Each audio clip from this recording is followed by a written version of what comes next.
Selamat berjumpa kembali Bapak Ibu, Saudara-saudari. Umat beriman terkasih dalam Tuhan, salam sehat berlimpah berkat. Selamat berakhir pekan hari ini. Hari Sabtu tanggal 22 Februari 2025. Hari ini saudara-saudari gereja merayakan pesta tahta Santo Petrus Rasul.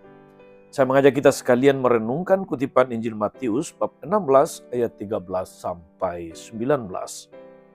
Dalam nama Bapa dan Putera dan Roh Kudus. Amin.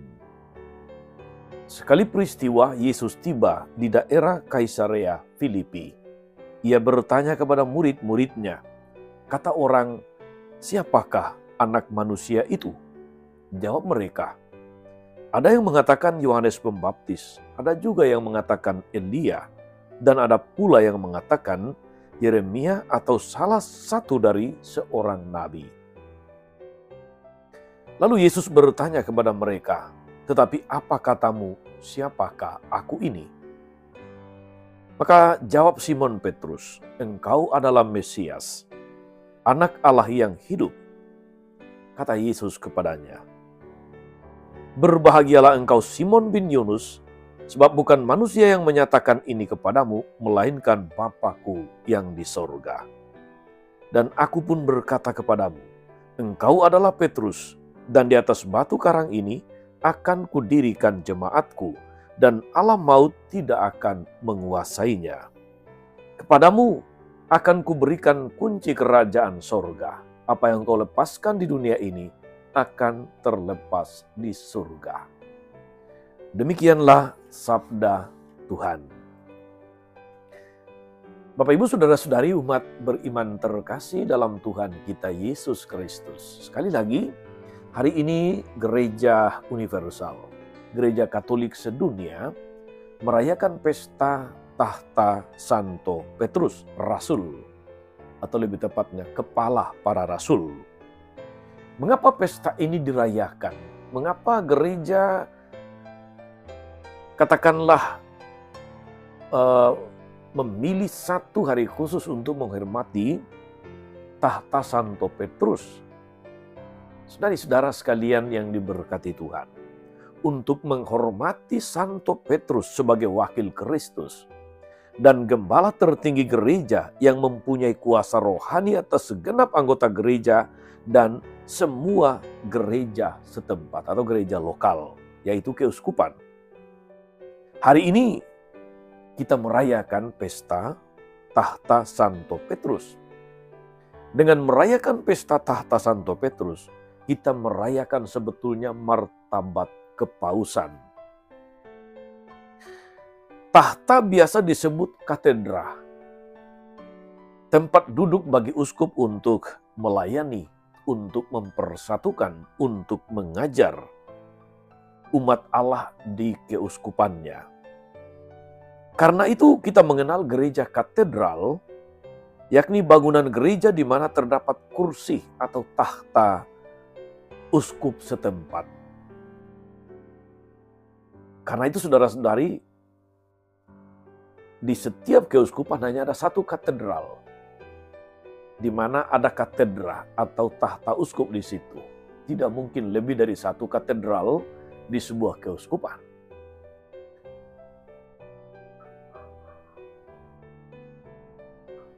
Uskup adalah pemersatu dan pelindung seluruh gereja lokal di wilayah keuskupannya. Paus adalah uskup Roma.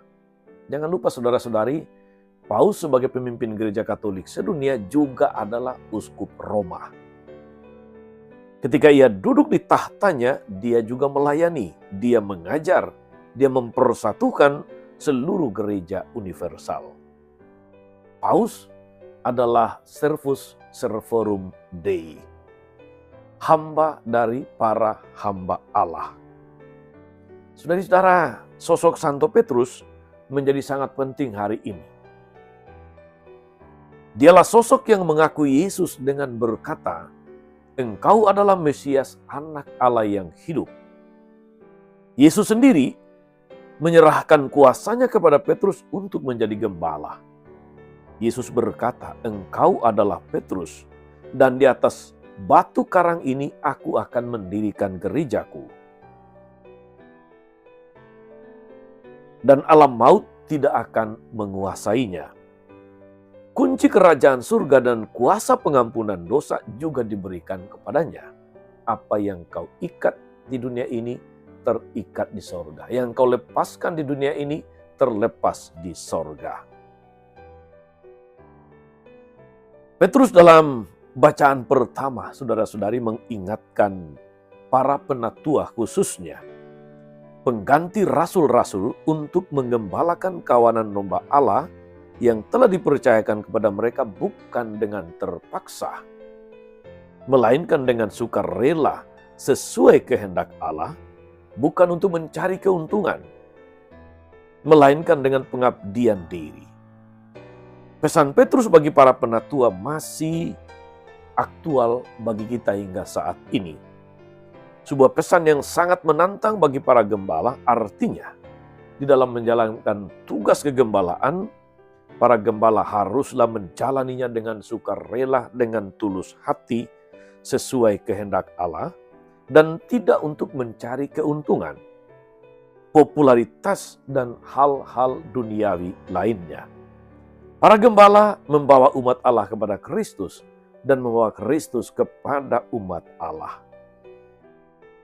bukan bagi dirinya sendiri. Hari ini saudara-saudari, ketika kita merayakan pesta tahta Santo Petrus Rasul, mari kita mendoakan Paus sebagai pemimpin gereja Katolik sedunia yang bulan September 2024 lalu mengunjungi kita di Indonesia dalam semangat iman, persaudaraan, dan bela rasa. Beliau yang saat ini memimpin gereja Katolik, tapi juga secara fisik tidak sedang baik-baik saja, tidak sedang sehat. Bukan saja karena umurnya yang sudah 88 tahun, tapi karena juga penyakit yang dideritanya. Kita berdoa semoga Tuhan memberkati, menjamah Paus, memberkati seluruh intervensi medis yang dilakukan agar Paus boleh kembali pulih dan memimpin gereja Katolik dengan sehat jasmani dan rohani. Tuhan Yesus memberkati kita semua. Amin. Tuhan Yesus Kristus, kami bersyukur karena Engkau memilih Santo Petrus sebagai batu karang di mana Engkau mendirikan gerejamu, gereja Katolik yang satu, kudus, Katolik dan apostolik, di bawah pimpinannya, di bawah penggembalaannya. Kami mohon berkatilah Paus kami, Paus Fransiskus, yang pada saat ini sedang kurang sehat, sedang sakit, dalam usianya yang tidak muda lagi. Semoga Paus di dalam segala usaha pengobatan boleh kembali pulih dan memimpin seluruh umat Allah di seluruh dunia dengan bijaksana, dengan sehat jasmani rohani dalam hati sebagai gembala wakilmu di tengah dunia ini. Semoga di bawah kepemimpinan, kegembalaannya, kami semua boleh dipersatukan, diteguhkan dalam iman, dikuatkan dalam persaudaraan, dan semakin berkobar-kobar di dalam pelayanan. Terpujilah namamu Tuhan sepanjang segala masa. Amin. Saudari-saudara sekalian, berkat Allah turun atas saudara-saudari, atas mereka yang kita doakan atau kita janjikan doa. Mereka yang sakit dan menderita, segala rencana, karya, dan pelayanan hari ini, Bapa dan Putra, dan Roh Kudus. Amin. Tetap sehat, teruslah menjadi berkat. Jangan lupa like, subscribe, nyalakan lonceng notifikasinya. Salam 52, Tuhan memberkati.